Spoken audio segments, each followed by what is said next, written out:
Yep, that's me. You're probably wondering how I ended up in this situation. They're fine. Hi guys, so as a typical Cameroonian, there's one thing I love to do, which is cooking.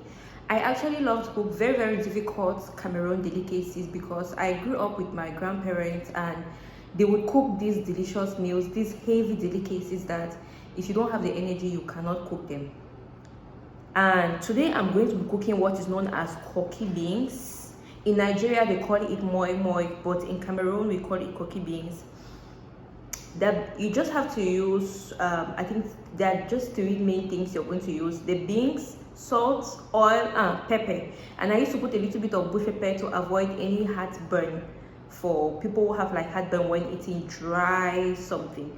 So some other people can cook their KOKI beans like normal soup or normal something you eat it with plantain, but I make my own in the form of a pudding. So this is a video to educate people or to show people who are out of the country or people who are in Bahrain and they want to cook their KOKI beans. So let's go straight into business. So this is my KOKI beans.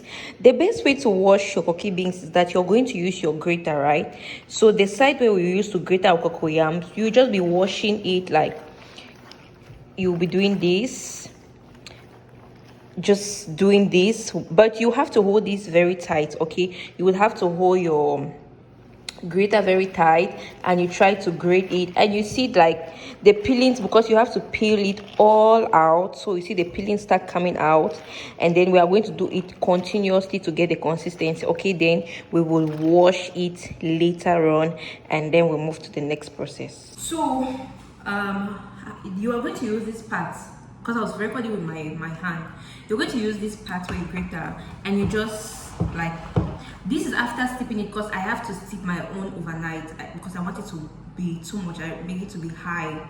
Okay, but you can steep your own like for 3 to 4 hours so the beans goes up and becomes a bit softer for you to get the peelings out. So you're going to do like this, and I like putting on this because it's very free in the kitchen. It's kind of hot in here. So we're going to do like this until it peels out, or like you see the peelings. Yeah, so these peelings are from the beans, because if you cook the beans with the peelings, it's going to be very rough and it's not going to be tasty. Like you're not going to get the taste of that KOKI beans you're trying to make. Okay, so I will do this continuously until I see that it is all out. Then I will wash the beans and still do it again until everything is out, and I'll still wash the beans. So I have to wash the beans approximately 3 to 4 times so we don't have any complications when we are eating our KOKI beans. So one thing I will do is, after removing this, you're going to see the chaffs from the beans, right? I'm just going to wash it. It's typical Bahrain, so this is how I was taught to cook it. Okay, so we'll do it like this, and I'll add some water inside here.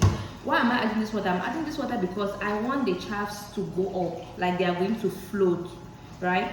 So if I'm pouring the water out, we are going to see only the chaffs floating from the top. Okay, so I'll show you something. I'm going to pour the water in here.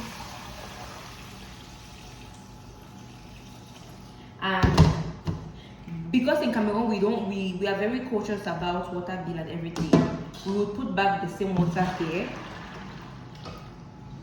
But here I'm not very cautious because my rentage is inclusive with my water bill. So, but I'm just doing like the normal way. But I'm still going to wash it to be very clean. I will show you people the chaffs that I have removed from there, so you will get to understand better what I'm trying to say. So I'll take this out again and I'll put it back. I have to do this continuously, and I'm making sure that there is no chaffs inside.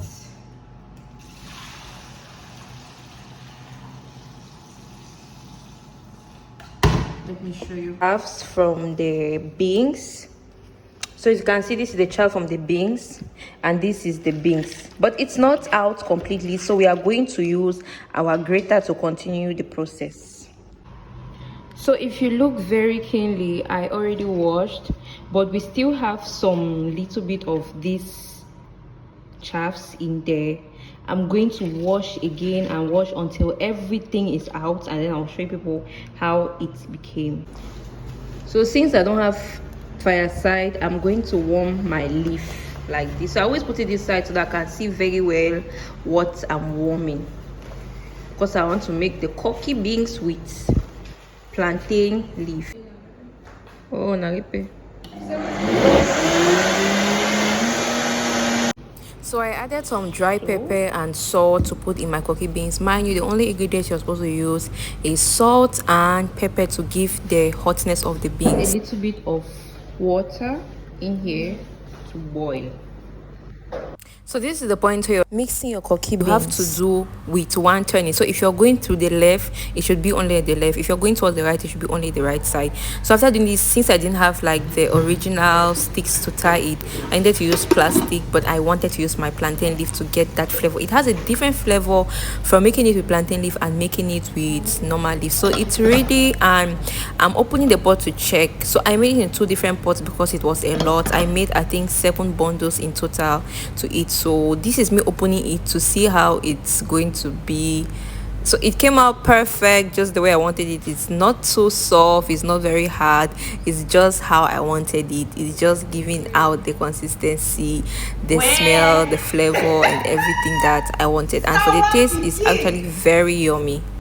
So tell me, are you going to be trying my recipe of KOKI beans or no? Well, I think you should give it a try because it's very easy. Although the most difficult part is washing it, but it's actually very yummy and it's not costly to cook it. See you guys. Bye.